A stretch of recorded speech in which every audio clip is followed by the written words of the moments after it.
आज हम लोग international framework of corporate social responsibility देखने वाले हैं। वीडियो शुरू करने से पहले कॉरपोरेट सोशल रिस्पॉन्सिबिलिटी के और भी वीडियोस देखने हैं तो इस चैप्टर के प्लेलिस्ट में जाइए जो डिस्क्रिप्शन में दिया है। आपको chapter by chapter, question by question सारे वीडियोस मिल जाएंगे। और यदि आपने चैनल को सब्सक्राइब किया तो आपको रेगुलर वीडियो अपडेट्स मिलते रहेंगे। तो शुरू करते हैं ये क्वेश्चन। मैं कम से कम 8 से 10 एग्जाम्पल दूंगा, आपका पूरा कंसेप्ट क्लियर हो जाएगा उससे। ना सबसे पहले जब हम फ्रेमवर्क की बात करते हैं, फ्रेमवर्क मतलब एक दायरा, एक मैप, एक प्लान, ठीक है। सो जब हम इंटरनेशनल फ्रेमवर्क ऑफ CSR बोलते हैं, क्यों इंटरनेशनल? क्योंकि मेजॉरिटी कंपनीज ग्लोबलाइजेशन के तौर पर इंटरनेशनल हो गई है। अकेले मैकडोनल्ड्स का 38,000 प्लस फ्रेंचाइजीज है वर्ल्ड में। आप सबवे ले लो, है ना। होंडा कम से कम 100 कंट्रीज के ऊपर है। कोका कोला वर्ल्ड के सारे देश में, ईरान और नॉर्थ कोरिया छोड़ के। ये जो इंटरनेशनल लेवल पे क्यों इंपॉर्टेंस बढ़ गया है, रोल्स रॉयस जैसे कंपनी अपने प्रोडक्ट कार का एक हिस्सा इंडिया से मंगाता है, ठीक है। जब एक कोई भी प्रोडक्ट बनता है, ठीक है, रोल्स रॉयस अपना best of best parts source करता है वर्ल्ड से। उसी प्रकार से इंडिया में आईफोन प्रो मैक्स जो अब तक नहीं बनता था, 2 वीक पहले से बनना शुरू हो चुका है। गूगल पिक्सल इंडिया में बन रहा है। S24 अल्ट्रा भी आई थिंक इंडिया में बन रहा है। तो ये सब के पार्ट्स आपको ताइवान, चाइना, ठीक है ना, अलग अलग जगह से कुछ पार्ट्स तो प्रोक्योर करना पड़ता है। प्रोडक्शन इंडिया में होगा, इंडिया के आईफोन अमेरिका में जाते हैं। जब आप प्रोक्योर बाहर से करते हैं, फिर इंडिया में बनाते हैं और फिर दूसरे देश में बेचते हैं, तो एक फ्रेमवर्क लगेगा। हर जगह पे आप खरीदते हो तो उनके प्रति आपका कुछ जवाबदारी है, बनाते हो तो आपके फैक्ट्री इंडिया में कुछ जवाबदारी है, जब बेचते हो तो कस्टमर के प्रति आपका जवाबदारी है, क्योंकि सब इंटीग्रेटेड हो गया है, अलग नहीं रहा। तो अपने देश के अपने कायदे हैं, उस देश के अपने कायदे हैं, आपको कायदे फॉलो करना है, गाइडलाइंस फॉलो करना है। जैसे आपने इधर से ऑस्ट्रेलिया में कुछ मसाले भेजे नॉर्मल पैक करके, सीधा कस्टम में आउट हो जाएगा। यदि ब्रांडेड मसाले है तो ही वो स्वीकारते हैं। लकड़ी के कुछ आइटम, जैसे रुद्राक्ष भेजा तो वो लोग आने देते नहीं है। वो लोग लकड़ी के कुछ भी चीज अलाउड नहीं करते।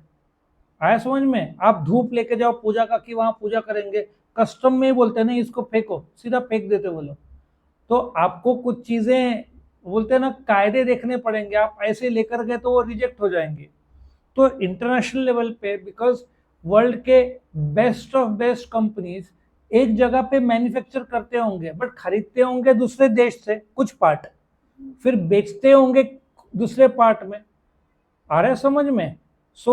जैसे अपना आईफोन में 60 to 70% इंडिया का रॉ मेटेरियल होगा, 30% बाहर से आता होगा। ये इंडिया का परसेंटेज बढ़ते जा रहा है, सप्लायर्स और मैन्युफैक्चरर जैसे आ रहे हैं।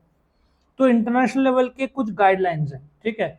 क्योंकि गाइडलाइंस ऐसा नहीं होगा कि आप अच्छे तरीके से, वो तो नॉर्मल है, उसके लिए बाकायदा इंटरनेशनल स्टैंडर्ड्स बनाया गया है। तो उसमें ISO 26000 जो वर्ल्ड के सब कंट्रीज पर लागू होता है, ये क्वालिटी का स्टैंडर्ड्स है, ठीक है। यहाँ पे broad based international process setup किया गया इंडस्ट्री और डेवलपिंग कंट्रीज के बीच में, जहाँ पे enterprises, worker, consumer, non government NGO सब पे लागू होता है। ये ऑर्गेनाइजेशन को एक ऐसा स्ट्रेटेजिक अप्रोच लेने को बनवाता है जिससे आप प्रिंसिपल बेस्ड बिजनेस कर सको। जैसे आप timely procurement, timely payment, timely production, timely distribution, maintenance of quality standards, ये सब इसमें लिखा हुआ है। क्योंकि इंटरनेशनल लेवल है और इंटरनेशनल लेवल पे फ्रॉड हुआ तो देश का नाम खराब होता है कंपनी से ज्यादा। आया समझ में? दूसरा, UN बेस्ड यूनाइटेड नेशंस के भी गाइडिंग प्रिंसिपल्स है, उनके अपने अलग अलग प्रिंसिपल्स है, जो 31 प्रिंसिपल्स है, जो 3 पिलर्स के बेस्ड है। पहला, स्टेट ड्यूटी। अब यहाँ पे स्टेट जो बोल रहा है, इट्स नॉट महाराष्ट्र स्टेट, ठीक है। इंटरनेशनल लेवल पे जो स्टेट वर्ड यूज होता है वो कंट्री के लिए होता है। हाँ, भारत के लिए स्टेट यूज हो तो महाराष्ट्र एक स्टेट, गुजरात एक स्टेट, बट मैं यूनाइटेड नेशंस बोलूंगा तो India as a state word use होगा। उनके लिए वर्ल्ड एक कंट्री है और अंदर जो है वो स्टेट्स है, ठीक है। दिस पार्ट एक ऑब्लिगेशन है देश का, ह्यूमन राइट वायलेशन, अब इसमें मैं आपको फर्स्ट एग्जांपल दूंगा। नाइकी पर एक इल्जाम लगा था, आई थिंक ताइवान यहाँ कहीं पे, कि आप बच्चों को एम्प्लॉयमेंट दे रहे हो, आप बच्चों से काम करवा के 2000 का शूज 12,000 पे बेच रहे हो, ऐसा नाइकी पे इल्जाम लगा था, स्टेट ड्यूटी। तो देश की जवाबदारी है कि बाल मजदूर ना रहे, उनका बचपन खेलने का है, स्टडी करने का है। सो जो भी नेसेसरी लॉज है, इंसेंटिव्स है, अवेयरनेस है, अपने देश में भी 14 साल का बच्चे को आप काम नहीं करवा सकते।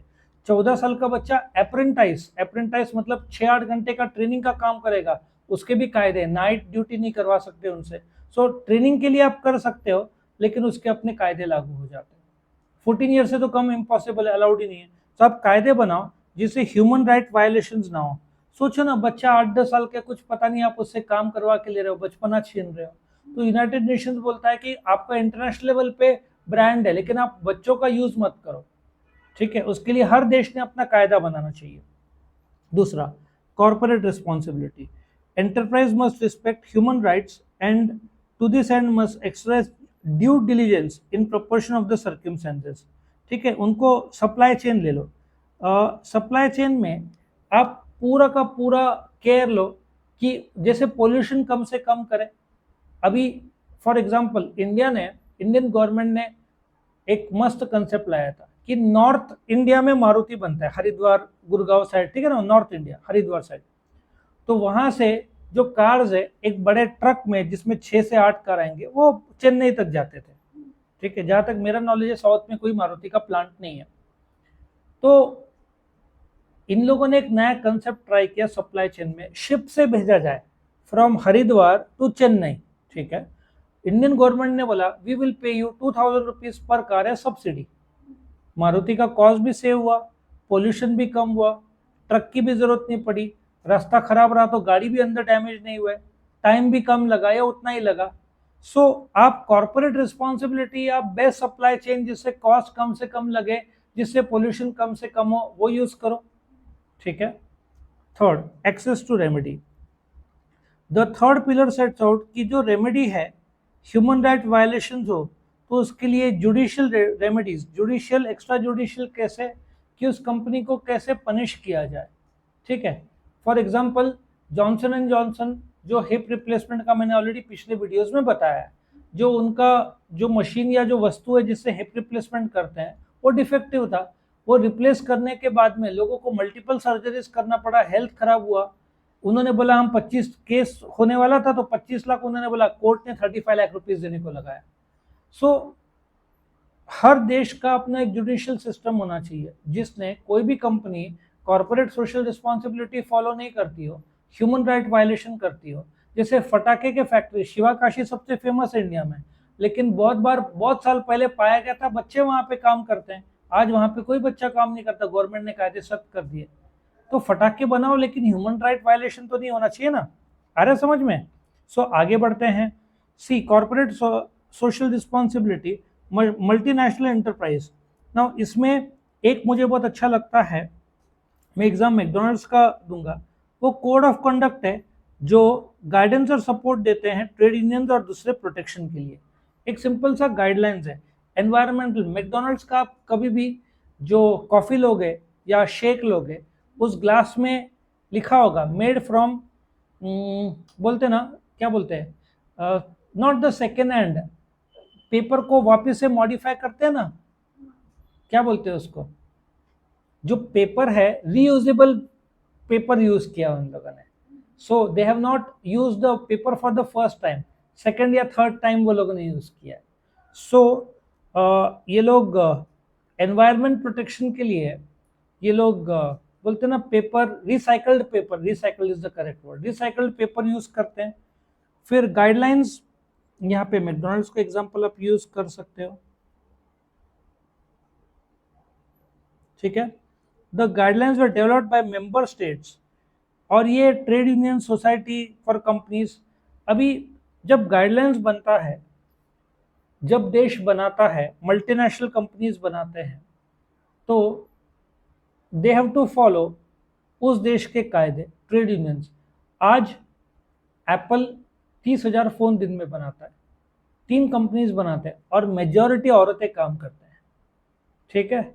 सो जब देखा गया कि वुमेन को जॉब इतना नहीं है और ये काम में विमेन कर सकते हैं, तो उन्होंने विमेन को शामिल कर लिया। फिर इंटरनेशनल लेबर ऑर्गेनाइजेशन ने भी सहयोग दिया, लेबर के जो कायदे हैं 1999। यहाँ पे अब सैमसंग इलेक्ट्रॉनिक्स का स्ट्राइक ले लो, आज 37 डेज हुआ, आज जाकर स्ट्राइक खत्म हुआ इंडिया में। बोइंग में अभी भी स्ट्राइक चल रहा है अमेरिका में। तो सैमसंग इलेक्ट्रॉनिक्स में 37 डेज से स्ट्राइक चल रहा था।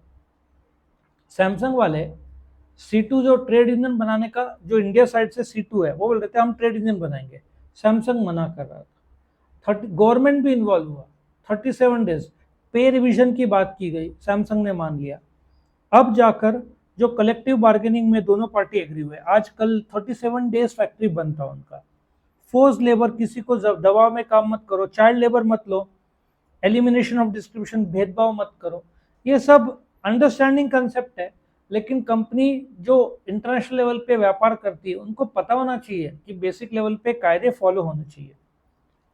और ग्लोबल इम्पैक्ट जो है, ये एक ऐसा है जहाँ पे ग्लोबली एप्लीकेबल प्रिंसिपल्स है, human rights, labour.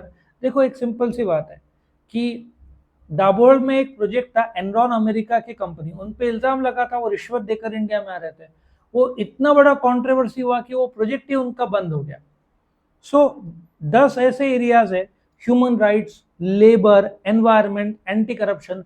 Coca Cola पे भी इंडिया में इल्जाम लगा था कि आप जमीन में जो किनले के लिए पानी निकालते हो, जरूरत से ज्यादा निकालते हो। अच्छा, आप बोलोगे क्या फर्क पड़ता है, सामने वाले खेत सूख जाते हैं, यहां से पानी निकाला उधर के खेत खराब हो जाएंगे, तो उन पर भी इल्जाम लगा।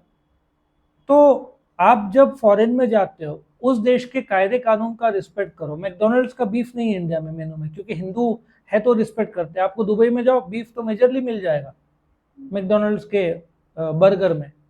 सो आप देश में जाओगे तो ग्लोबल प्रिंसिपल्स एक्वायर करो, ह्यूमन राइट्स वायलेशन मत करो, चाइल्ड लेबर मत लाओ, ठीक है ना। So universal declaration of human rights है, जहां पे सम्मान से आप काम दो, करप्शन प्रैक्टिस मत करो, ठीक है। मार्केट्स और सोसाइटी को बेनिफिट होना चाहिए इस कंप्लायंस से, जिसमें एक अच्छा पगार, जिसमें आप इस्तेमाल नहीं कर रहे हो वर्कर को, अच्छा पगार दे रहे हो। 10,000 कंपनीज है वर्ल्ड वाइड, ठीक है, और 170 देश है। ये इनिशिएटिव में लोग सब जुड़े हैं और इन्होंने एक ऐसा सिस्टम बनाया जिसमें हमें गाइडलाइंस फॉलो करेंगे। नहीं किया तो कोई ना कोई देश का नुकसान होता है। जैसे कि यदि कोका कोला ने इतना ज़्यादा पानी निकाल दिया तो कंपटीशन तो बर्बाद होना ही होना है, फार्मर्स का नुकसान होगा, देश का नेचुरल रिसोर्स खत्म होते जाएगा। ये सब चीज़ भी ध्यान रखना है। और ग्लोबल रिपोर्टिंग इंडेक्स से पता चलता है कौन सा देश कौन से स्थान पे है, ठीक है ना। हर रिपोर्ट हर एक देश के लिए है, जिसमें एक ट्रांसपेरेंट तरीके से देश कैसे काम करता है, कंपनी कैसे काम करती है, उनके फ्रेमवर्क क्या है, ह्यूमन राइट्स वायलेशन तो नहीं हो रहा है, करप्शन, बॉश कंपनी ले लो, 1 रुपए का करप्शन नहीं है, वो 1 रुपया रिश्वत देंगे नहीं, 1 रुपया रिश्वत लेंगे नहीं। तो उनका ब्रांड है, आज जर्मन की कंपनी है, आ रहा है समझ में। मर्सिडीज कभी कॉम्प्रोमाइज नहीं करेगा ऑन द क्वालिटी, टोयोटा कभी कॉम्प्रोमाइज नहीं करेगा, कॉस्ट कम करने के लिए लोग सस्ता क्वालिटी वाला ऐसा डालेंगे ही नहीं। तो ये लोग इंटरनेशनल लेवल पे ये सारे गाइडलाइंस फॉलो करते हैं, ठीक है। तो ये बहुत इंटरेस्टिंग क्वेश्चन था, थोड़ा बड़ा था, लेकिन आपका इससे कंसेप्ट क्लियर हो गया होगा।